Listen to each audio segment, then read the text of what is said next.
élève de l'atelier Math en Ligne du lycée d'altitude. Donc moi, c'est Jérémy Go. David Amblard.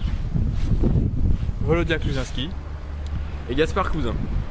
Ce sujet nous a été proposé par notre chercheur et il porte sur les tas de sable parce que les tas de neige, ça fond. Ce sujet nous a été proposé par un de nos chercheurs et ancien élève du lycée, M. Camille Petit. On prend une figure quelconque que l'on nommera support, on verse du sable dessus et il apparaît un polyèdre.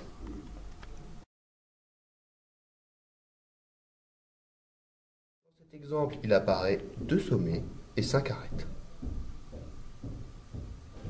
Notre but est de déterminer la structure du tas de sable, par exemple la forme des lignes de crête et leur position, ou encore le nombre de sommets formés par le sable et leur hauteur. Ensuite, nous travaillerons essentiellement sur la projection de la structure obtenue sur le support. Donc, lors de la première année, nous avons pris comme support des polygones convexes. Nous avons commencé par le triangle et le tas de sable associé à un seul sommet dont la projection correspond au centre du cercle inscrit. Donc, lorsque nous avons augmenté la complexité des figures, des difficultés nous ont obligés à réfléchir et à élaborer diverses méthodes plus ou moins fructueuses. Par exemple, nous avons dû construire un processus pour tracer les lignes de niveau. Cette méthode permet d'obtenir l'ensemble des points à égale distance des bords du support. Pour cela, nous faisons rouler des cercles de différents rayons à l'intérieur de la structure. Puis, nous sommes parvenus à démontrer nos résultats quand le support est un polygone convexe. Nous savons désormais que les lignes de crête se forment à égale distance des bords du support. Suite aux échanges avec des chercheurs lors de nos diverses présentations, nous nous sommes orientés la deuxième année sur des figures plus complexes, donc des polygones non convexes.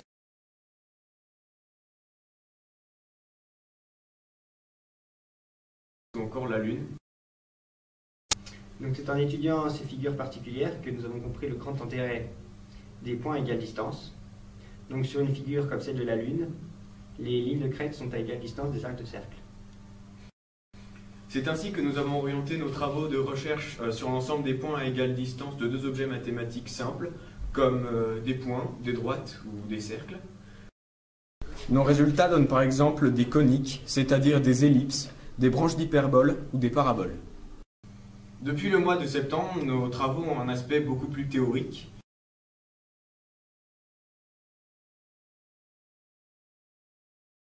Vu que l'année précédente, nous avions trouvé des lignes de crête en forme de conique, nous souhaitons savoir si nous pouvons trouver une ligne de crête qui correspondrait à une cubique.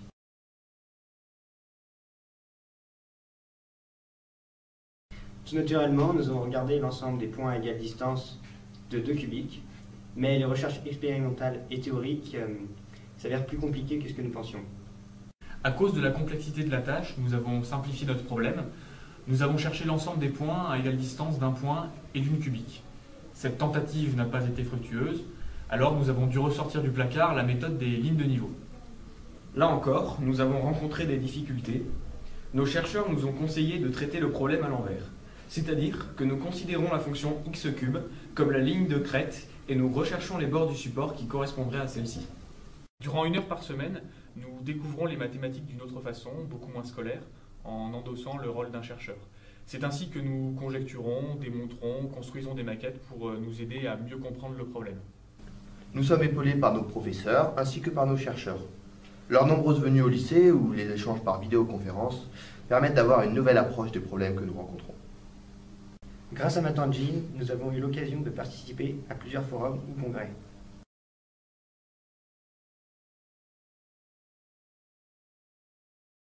Nous avons obtenu des prix pour nos travaux de recherche, la 2e place au concours Fête de la Science de La Rochelle en 2013 et la publication de nos articles de fin d'année sur le site de Math en Ligne. Les présentations en amphithéâtre donnent l'occasion d'acquérir une aisance à l'oral. Les présentations en stand nous permettent d'échanger avec d'autres chercheurs ou professeurs et ainsi d'avoir une vision différente des problèmes. De plus, cela nous oblige à construire des expériences pour être en mesure de présenter à tout public. Enfin, cela nous donne un goût plus prononcé pour les sciences et notamment pour le domaine de la recherche.